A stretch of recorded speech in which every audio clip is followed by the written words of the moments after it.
നമ്മുടെ ലാസ്റ്റ് വീഡിയോയിൽ നമ്മൾ 50-50 ബോൾ എങ്ങനെ എടുക്കാമെന്നല്ലേ നമ്മൾ കാണിച്ചുള്ളത്. അപ്പോൾ ഇന്ന് നമ്മൾ കാണിക്കാൻ പോകുന്നത് നിങ്ങൾ പല വീഡിയോയിലും കണ്ടിട്ടുണ്ടാവും, നമ്മുടെ ഹസാർഡും അതുപോലെ തന്നെ ഹാലൻഡൊക്കെ ഒരു ബോഡി ബ്രേക്ക് ഡൗൺ എന്ന സംഭവമുണ്ട്. അതെങ്ങനെ ചെയ്യുന്നത് കാണിച്ചു തരാം. ഇപ്പോൾ എൻ്റെ റീച്ചിലുള്ള ബോൾ ഞാനിപ്പോൾ അറ്റാക്ക് ചെയ്യുന്നതാണ്. ഇപ്പോൾ ഞാനും ഗോൾ കീപ്പർ മാത്രമേ ഉള്ളൂ എങ്കിൽ ഇപ്പോൾ ഒരു ഡിഫൻഡറാണ്. അപ്പോൾ എൻ്റെ റീച്ചിലുള്ള ബോൾ ഞാൻ ബോൾ മുമ്പോട്ട് ഇട്ട് ഞാനിപ്പോൾ ഇങ്ങനെ ഓടുന്നത്, ഇപ്പോൾ പ്ലെയർ ഇങ്ങനെ ഓടുന്നെങ്കിൽ ഈ പ്ലെയർ ഞാൻ ടാക്കിൾ ചെയ്യാനൊക്കെ ഡിസ്റ്റൻസ് കൂടുതലാണ്, ടാക്കിൾ ചെയ്യാൻ ഈസിയാണ്. അപ്പോൾ അതിന് പകരം എന്ത് ചെയ്യുന്നത് വെച്ചാൽ ഈ ബോൾ ഞാൻ ഓടുന്ന സമയത്ത് ഫസ്റ്റ് ടച്ചിൽ ഈ പ്ലെയർ വരുമ്പോൾ ഈ പ്ലെയർ ക്രോസ് ആയിട്ട് ഞാൻ കാല് വെക്കും. ഈ പ്ലെയർ എൻ്റെ ബാക്കിലുണ്ടെങ്കിൽ ക്രോസ് ആയിട്ട് കാല് വെക്കുക, ഈ കൈ ഇവിടെയും വെക്കുക. ഇങ്ങനെ ഉന്തിക്കാൻ നമ്മൾ ഫൗളാണ്, പക്ഷേ ഇങ്ങനെ വെച്ചാൽ ഫൗളില്ല.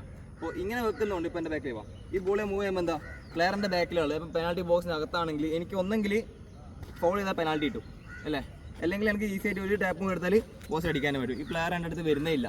അതേ സ്ഥാനത്ത് നേരത്തെ പറഞ്ഞ പോലെ ഈ ഒരു ഏരിയ പ്ലെയറിൽ ഇങ്ങനെ വരുന്നെങ്കിൽ എന്താ ഇവനിക്കൊന്നും എന്നെ സൈഡിലേക്ക് കൊണ്ടുപോകാം, ടാക്കിൾ ചെയ്യാം, എല്ലാ ഓപ്ഷനും ഉണ്ട്. സോ ഈ ഒരു വീഡിയോസ് സ്ട്രൈക്കർമാരായിട്ടുള്ള പ്ലേയേഴ്സിനെ ഒന്ന് ഷെയർ ചെയ്ത് കൊടുത്തേക്കെ.